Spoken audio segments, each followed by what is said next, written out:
to help us talk more about the Kings and certainly more about the NBA. We love to chat with Jerry Reynolds, the one, the only Jerry Reynolds, as all guests are coming to you via the Fire Wings hotline. Try one of their delicious flavors of wings today. Fire Wings, just wing it. Let's bring in Jerry Reynolds here to the drive. Jerry, how are you this morning?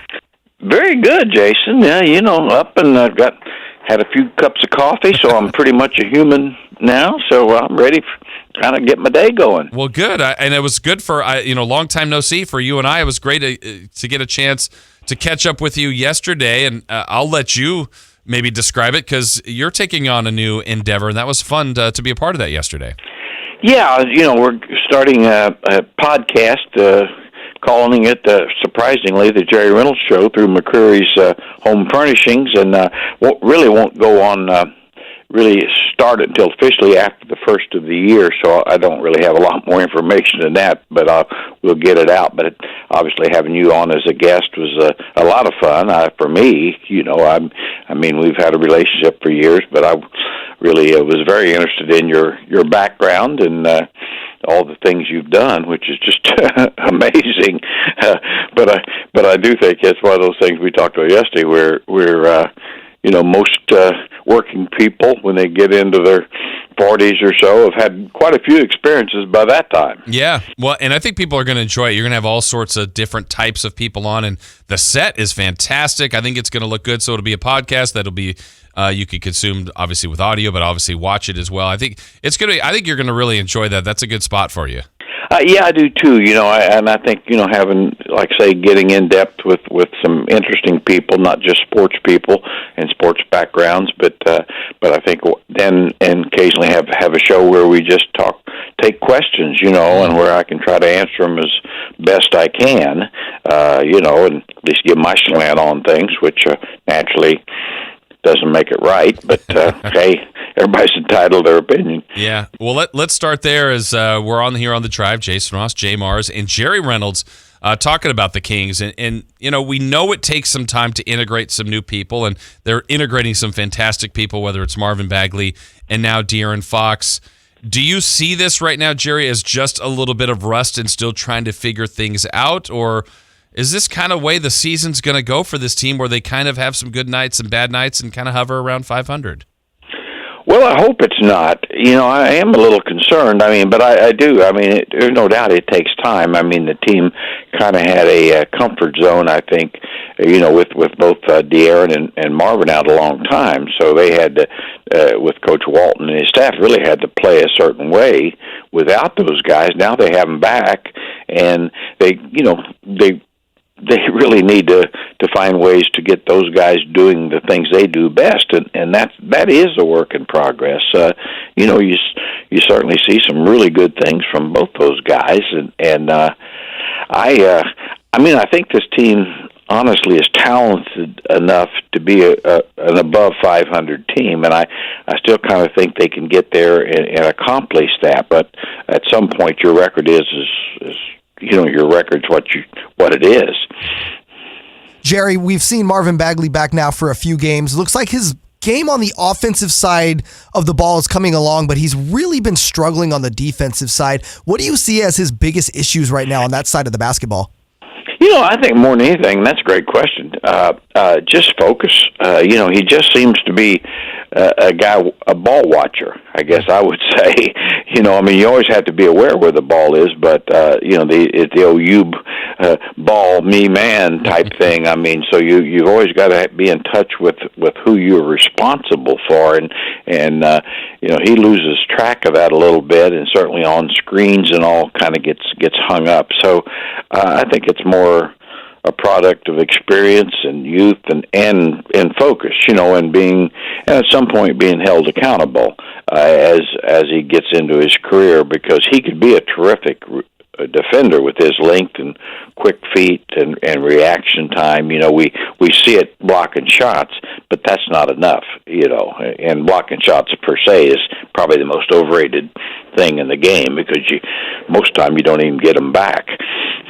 Yeah, you just block it to the other team, and they get another opportunity. As far as the way they played a year ago, very quick in the pace. It was a spot where a lot of teams just had issues with that way the Kings played. They're definitely playing slower right now, but it feels like there's more overall depth to this team. They look to be better defensively. Some nights they're a better rebounding team.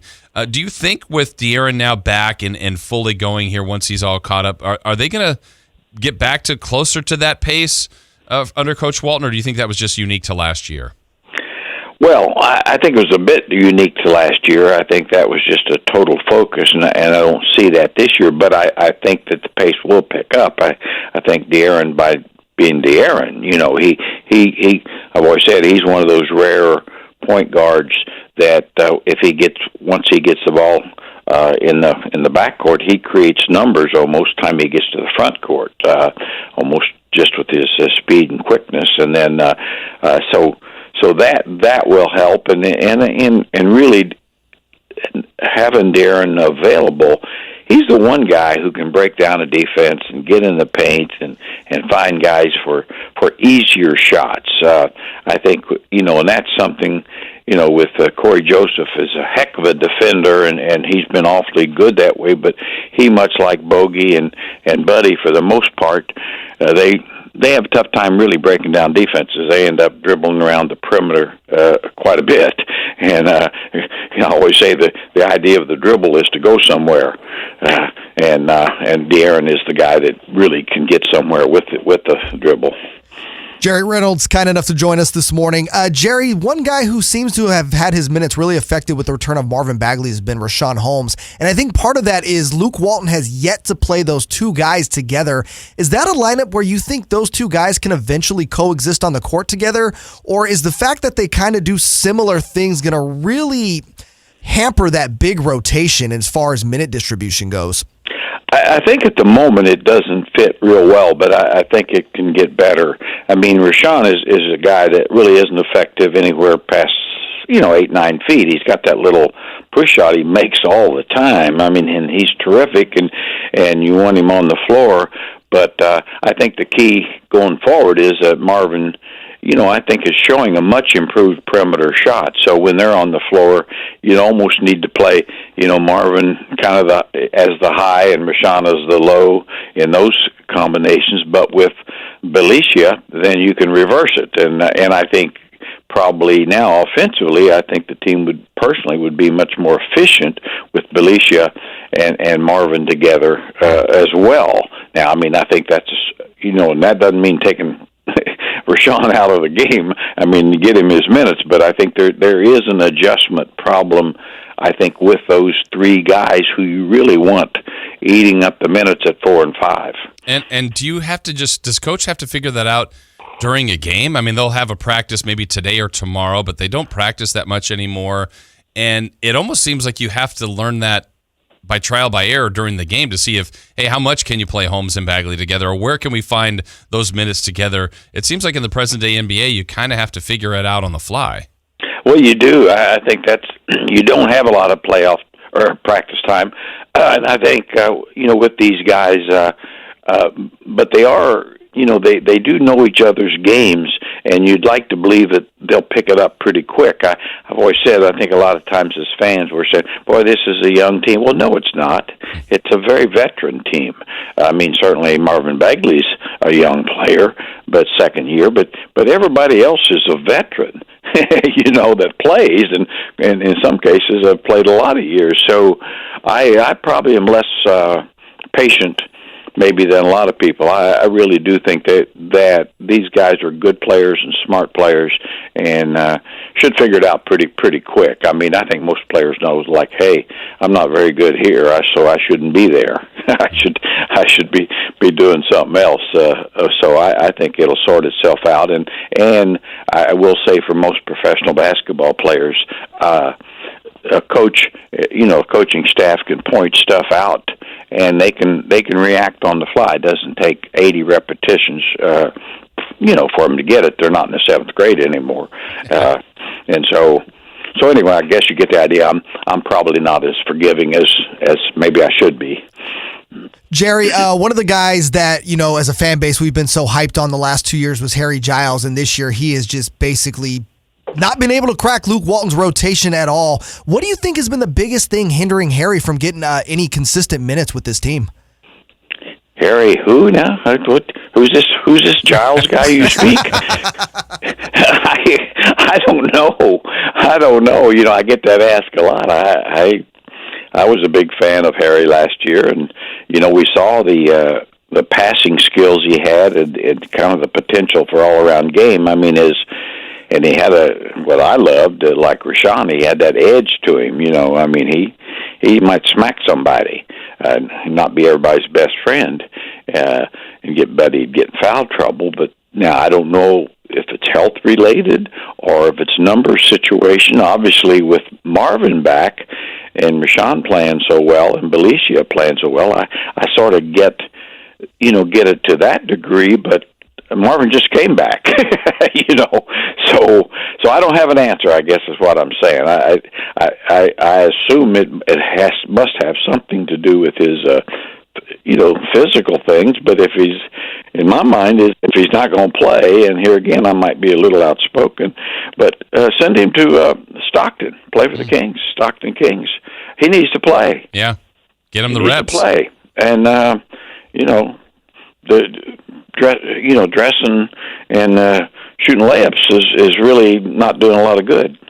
Yeah, another guy that kind of fits that bill, which you've had to make decisions on as a front office participant before, and one of them was Dwayne Dedmon. The organization thought he would come in and really help boost that front line, and he's been a better player in the NBA than so far he has with the Sacramento Kings, and now he's kind of lost in the rotation. How tricky is that when maybe the front office has an idea of what a player can do, and then when the player gets there, for whatever reason, at least for the time being, it hasn't quite worked out for Dedmon? Yeah, it really hasn't. And I'm one of those people that thought it'd be a perfect fit with Marvin with his ability to shoot the three. Of course, he has the ability to shoot the three. Right now, he does not have the ability to hit the three, and that's a totally different thing. So, it's one of those things. I think Walton was very correct in kind of taking him out of the rotation. He didn't earn his minutes, but I don't think you ever want to totally forget a guy, because injuries may happen, and you hope he stays ready, and you hope when his next chance comes, he's prepared to play much better. But having said that, it's he has not played well. He has been a disappointment, no doubt, and he's been as big a disappointment as Rashawn Holmes has been a pleasant surprise. So that's the way the league is. But he, with Dedmon, it's just one of those things that right now there's no minutes for him. Jerry, one of the things we don't really talk about a lot with this team right now, which is so Jekyll and Hyde, is the job that Luke Walton has done. We just mentioned him when it came to rotations. How hard is it as a head coach to come into a team, try to get them to learn a brand new system while maintaining the idea of being a playoff team and dealing with the type of injuries he has? How would you evaluate Luke Walton so far this season with the Kings? Well, truthfully, I'd probably give him an F after those first 5 games, and since then I'd probably give him an A. I think he's been terrific. I think his approach, I know the players really like him and respect him, and that's a huge thing, because that gives you a coach a chance to maybe make mistakes and guys not really judging too harshly. But I think he's done a marvelous job of adjusting on the fly, as you pointed out. Without 2 key young players, he's kind of had to change not only rotations but style of play, and the team has basically been above 500, that way. So they're absolutely. That's why I'm optimistic, quite honestly, going forward. I see enough talent, and I think Coach Walton, is kind of keeps a really nice fit. The old John Wooden theory, which my hero is, never get too high and never get too low, and Lucas is a perfect example of that. Just kind of keep focused on the next game, if it were, and what to and how to improve, and what to improve from the game that happened. So I think he's I think he's a good fit with these guys, and let's face it, he'll be judged on the record. That's the way this league is, and rightfully so. And some of the goals he has and the team has of breaking that way too long streak of not making the playoffs are still really in play, Jerry, partly because of the way the West has been after the top 6. Teams 7 through 15, nobody really has gone off. I mean, it's below 500. The opportunities are there, and even with 2 high-profile guys out, the Kings are right in the mix. Has that part surprised you as we're almost 30 games into the season? Yeah, it does. I mean, to see, Portland struggling where they are, for instance, you just never... I wasn't ready for them to be in that spot, but it's also true some other teams are much better. But having said that, yeah, I really believe the Kings will make the playoffs. I really do. I think that once you get past the top six, the Kings, probably are the most talented at this present time. Now, if Portland gets Kevin Love or somebody, or Oklahoma City makes another thing, and Oklahoma City's been a bit of a surprise, but I think they're a playoff team. Now, there's 2 things in play there, and I think we were talking about it the other day. I think the top 6 teams in the East are better than the top 6 in the West. I know a lot of, it's just almost automatic. People say, well, the West is better than the East. Well, it probably is at the 10 through 14, 15, right. But I just, and I give the Lakers and Clippers, their due as well. But Milwaukee and Boston, but you get down to the 6th team in the East, and if it's Indiana Pacers, well, they're better than Utah, right? And they just are, and that's without Oladipo. So anyway, but that's good for the Kings, and what it tells me is that I think you can make the playoffs with, say, 42, 43 wins, and I think that's doable. So I'm very positive on that, but it's also true you got to do it, and you got to start winning some road games and be better at home. I think that's maybe the bigger disappointment for me. Losing games at home to Charlotte, which is a better team than people thought early, and but Chicago. I mean that. But most importantly, the Knicks. That was I haven't gotten over that one yet. Yeah. There's 3 or 4 bad home losses, and there's some great home wins, but those other ones snuck in there. And so we'll see what happens come Friday in Indiana. Jerry, we always appreciate you joining us on the show. I look forward to this podcast, too. We'll tell everybody once that's fully available for everyone, too. That's going to be fun. It is going to be fun, and I think people are especially going to enjoy when Jason Ross comes on. So anyway, but we have fun. I know that. Guys, well, we do have fun, and we're going to have fun. Yep. And then, heck, there's no reason to not have fun. That's right. Jerry, thank you so much. We did have fun this morning, and we'll talk to you soon. Thanks, guys. The Drive.